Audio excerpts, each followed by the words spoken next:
नमस्कार, स्वागत है आपका संदेश वार्ता न्यूज़ में नमिता के साथ में। जैसा कि पृथ्वीराज चौहान के ऊपर अभी मूवी का ट्रेलर रिलीज़ हुआ है, तो गुर्जर समाज और राजपूत समाज के बीच जो विवाद चल रहा है वो थमने का नाम नहीं ले रहा है। पृथ्वीराज चौहान के बारे में तो हम सभी जानते हैं। आज पृथ्वीराज चौहान के गुर्जर होने के प्रमाण को लेकर प्रेस वार्ता रखी गई है, इस आयोजन पर डॉक्टर जितेश गुर्जर जी हमारे साथ में मौजूद है। तो आइए चलिए जानते हैं कि आखिर क्या विवाद है। सर बताएं क्या विवाद है ये, और पृथ्वीराज चौहान के ऊपर अभी जो मूवी रिलीज़ हो रही है उसमें आप जैसा कि बोल रहे हैं कि गुर्जर होने के प्रमाण के ऊपर ये प्रेस वार्ता रखी गई है, तो इस बारे में क्या बोलना चाहेंगे आप? एक गुर्जर समाज ये चाहता है कि पृथ्वीराज चौहान की जो जाति है उसमें गुर्जर दिखाया जाए। राजपूत और गुर्जर दोनों ही जातियाँ अलग अलग नहीं है, एक ही सिक्के के दो पहलू हैं, दोनों का ही रक्त का संबंध भी है।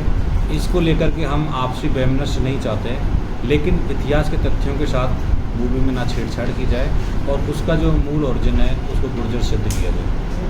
तो आप बोल रहे हैं कि पृथ्वीराज चौहान जो है वो गुर्जर है, तो ये गुर्जर होने का क्या प्रमाण है, क्या तथ्य हैं आपके पास जिनके ऊपर आप ये बात बोल रहे हैं? सबसे बड़ा प्रमाण तो पृथ्वीराज विजय है, जिसमें पृथ्वीराज के पिता सोमेश्वर को गुर्जर राजा सिद्ध किया गया है और पृथ्वीराज के किले को गुर्जर दुर्ग, गुर्जर मंडल जैसे शब्दों का प्रयोग वहाँ पर किया गया है।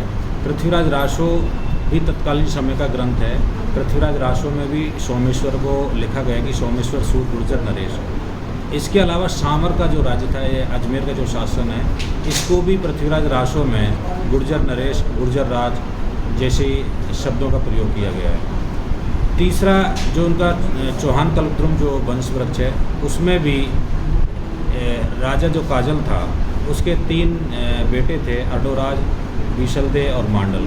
मांडल के वंशज जो हैं वो देवनारायण भगवान थे। सवाई भोजवाला जो वंश वृक्ष है उसमें राजा मांडल से जुड़े हुए और अर्णोराज से पृथ्वीराज चौहान का वंश जुड़ा हुआ है। इसलिए एक ही पिता की 3 संतान हैं।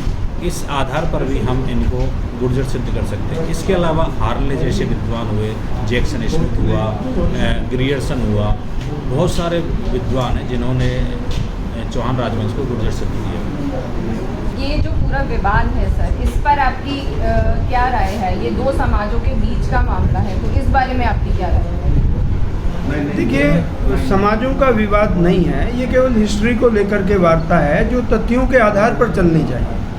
मतलब हमारा कहना ये है कि 13वीं शताब्दी तक, 6ठी शताब्दी से लेकर के इतिहास में चौहान वंश जो है वो गुर्जर वंश है। इसी तरह से परमार भी, प्रतिहार भी, चालुक्य भी और आपके भाटी भी, चंदेल भी और गहलोत भी, ये सब गुर्जरों के वंश हैं। ये गुर्जर काल है इतिहास में। तो हमारी डिमांड ये है कि इन तथ्यों को इस्टेब्लिश करके पाठ्यक्रम में भी संशोधन होना चाहिए। और पृथ्वीराज की जहाँ तक बात है, मैं आपसे बताना चाहता हूँ कि पृथ्वीराज विजय में स्पष्ट रूप से पृथ्वीराज के पिता के लिए गुर्जर राज शब्द का प्रयोग किया गया, सोमेश्वर जी के लिए। तो मैं ये कहना चाहता हूँ कि शिलालेख ही इतिहास के असली जो वास्तविक इतिहास हमें उन्हीं से प्राप्त होता है, या समकालीन ग्रंथों से प्राप्त होता है, या उस समय जो राइटर्स विदेशी भारत में आए, या कुछ सिक्के हैं, या और जो भी हमारे स्रोत हैं, उन सारे स्रोतों के आधार पर हम ये कह सकते हैं, हमारे पास इसकी पर्याप्त सामग्री उपलब्ध है कि 6ठी शताब्दी से लेकर के ये वंश जिनके नाम हमने लिखे, परमार, प्रतिहार, चालुक्य, चौहान, गहलोत, भाटी, चंदेल और ये तोमर आदि, ये जितने भी हमारे वंश हैं ये सब उस समय गुर्जर थे।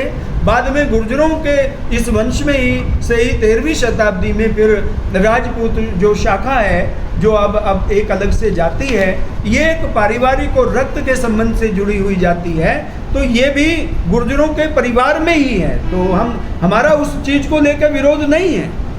ये रक्त का संबंध है दोनों जातियों का, परस्पर दोनों में भाईचारा भी बहुत अच्छा है। सब जगह गुर्जरों का, राजपूतों का भ्रातृभाव बहुत अच्छा है, एक दूसरों को बहुत कोऑपरेट करते हैं और दोनों को ये बात समझ में आए तो इससे दोनों की शक्ति भी बढ़ती है, एक परिवार बड़ा हो जाता है। तो मेरा तो यही कहना है कि ऐतिहासिक तथ्यों को और सच्चाई को स्वीकार किया जाना चाहिए।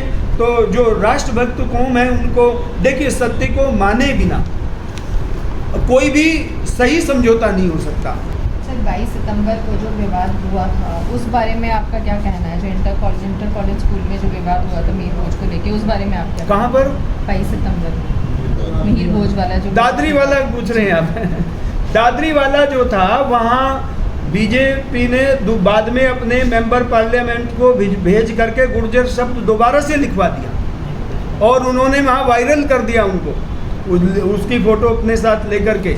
आप जानते हैं कि उस समय मुख्यमंत्री पर दबाव पड़ा कुछ लोगों का, तो मुख्यमंत्री ने थोड़ा सा अपने आप को पीछे खींच लिया। पॉलिटिशियन अपने आप को विवादित करना नहीं चाहते, लेकिन बाद में जब वहाँ गुर्जरों का प्रदर्शन हुए, विरोध बढ़ा और गुर्जर समाज में आक्रोश पैदा हुआ, तो बीजेपी ने अपनी एक राज्यसभा मेंबर को वहाँ भेजा और भेज करके वो शब्द दोबारा से वहाँ अंकित करा दिया, गुर्जर शब्द। अब वहाँ गुर्जर प्रतिहार सम्राट ही लिखा हुआ है। तो इसलिए वो चीज़, वो विवाद भी नासमझी का विवाद है। देखिए, जब एक ही परिवार है, एक ही वंश है, तो हमें उस सच्चाई को स्वीकार करें। हमारा केवल इतना कहना है कि 6वीं शताब्दी से लेकर के 13वीं शताब्दी तक का काल ये गुर्जर काल है और उसी में से फिर एक शाखा के रूप में आगे इन गुर्जर वंशों में से ही राजपूत जाति का भी विकास हुआ। ये जो मूवी अभी रिलीज हो रही है पृथ्वीराज सिंह चौहान की, तो इस बारे में आपकी कोई प्रोड्यूसर से कोई वार्ता हुई है? आपने क्या उनको कुछ ज्ञापन दिया है जो बिल्कुल, हमने उनको पूरे साक्ष्य भेजे हैं उनके पास। सारे साक्ष्य भेज करके हमारे प्रतिनिधि मंडल उनसे मिले हैं, उनसे वार्ता हुई है और उनको अवगत कराया गया कि ऐतिहासिक तथ्यों के विरुद्ध कुछ ना दिखाया जाए। चूँकि ये पृथ्वीराज चौहान जो हैं, भारत का गौरवशाली इतिहास इनके साथ में जुड़ा हुआ है, ये अद्भुत पराक्रमी योद्धा थे, तो उनके चरित्र को विकृत करना किसी भी प्रकार से या उनके विषय में भ्रामक और गलत जानकारियां देना, ये किसी के लिए भी उचित नहीं है। इसलिए हमने कहा कि जो प्रमाणों के आधार पर है वही आपको दिखाना उचित है। जैसा कि आपने बताया पृथ्वीराज चौहान जी जो है गुर्जर हैं, उसके तथ्य भी आपके पास प्रमाणित करते हैं, वो तथ्य भी आपके पास मौजूद हैं, तो इसके लिए आपने कोर्ट का दरवाज़ा क्यों नहीं खटखटाया? नहीं, बेसिकली क्या चीज़ है कि इसमें जनजागरण ज़्यादा महत्व रखता है। सरकार का ये विषय है, पाठ्यक्रमों में संशोधन जो है वो सरकार करती है।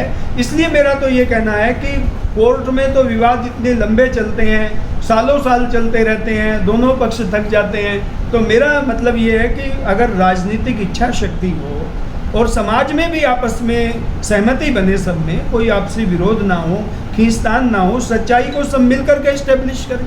अब आपकी इसको लेकर के सरकार से क्या मांग है? क्या मुख्य मांगे हैं आपकी? सरकार को हमारी मुख्य मांग तो यही है कि पाठ्यक्रम में संशोधन हो और जो सही स्वरूप है इन वंशों का, 6वीं शताब्दी से लेकर के 13वीं शताब्दी तक के इतिहास को गुर्जर काल के रूप में इतिहास में अंकित किया जाए। और कोई भी मूवी या कुछ भी आती है किसी शासक पर, तो उसको यथारूप ही दिखाया जाना चाहिए, अन्यथा न दिखाया जाए। जैसा कि आपने देखा, इनके पास में प्रमाण मौजूद हैं कि पृथ्वीराज चौहान जो हैं वो गुर्जर जाति से ही रिलेट करते थे और इस बारे में काफ़ी वार्ता भी हमारी हुई है। अब इनकी प्रमुख मांगे ये है कि अगर कोई भी मूवी बनाई जाती है तो उसमें कुछ भी इतिहास को लेकर के कोई भी छेड़छाड़ ना की जाए, ये इनकी सरकार से प्रमुख मांगे हैं।